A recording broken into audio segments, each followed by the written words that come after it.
This is the 1920s, the silent era of the Hollywood. Numerous silent movies were being produced at this time in Hollywood.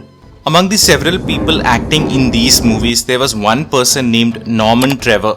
He was an actor known for movies like Beau Geste, Jane Eyre, and The Wizard. After having acted in several Hollywood productions, Norman Trevor died in California, USA in 1929.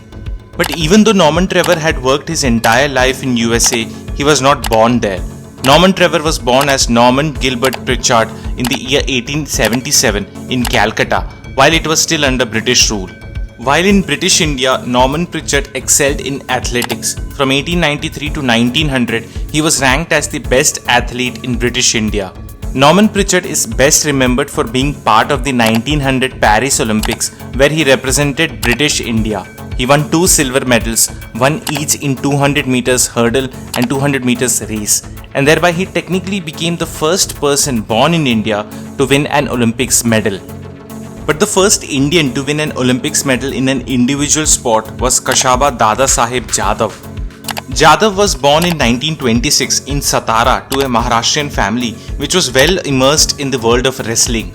Despite not having a sturdy build, he fought with passion and was selected to represent independent India in the 1948 London Olympics, where even though he couldn't win any medals, he surely impressed audiences with those matches where he defeated his opponents within minutes. The 1948 Games set the tone for Jadhav for the next Olympics in Helsinki, Finland, as he was more determined to win a medal for his country.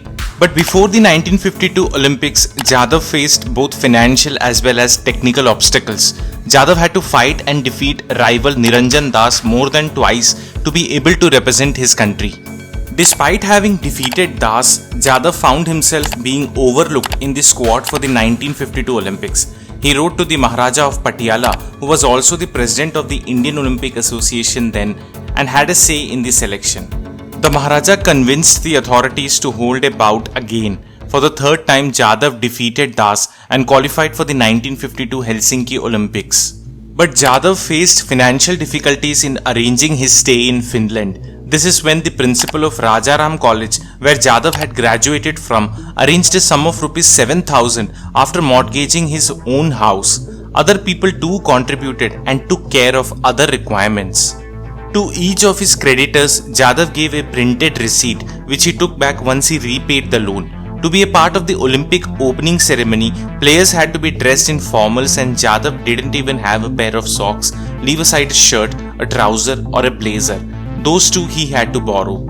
Despite all the initial hardships, Jadhav won the bronze medal in the bantamweight freestyle wrestling category at Helsinki Olympics, thereby becoming the first Indian to win an Olympic medal in an individual sport.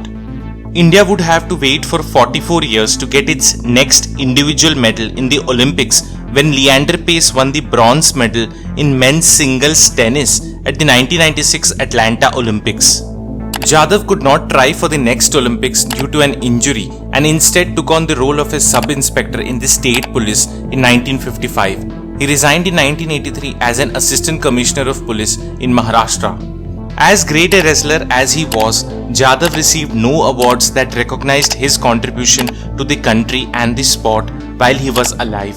Till date in the country's sporting history, he remains the only Olympic medalist to have not been honored with a Padma award.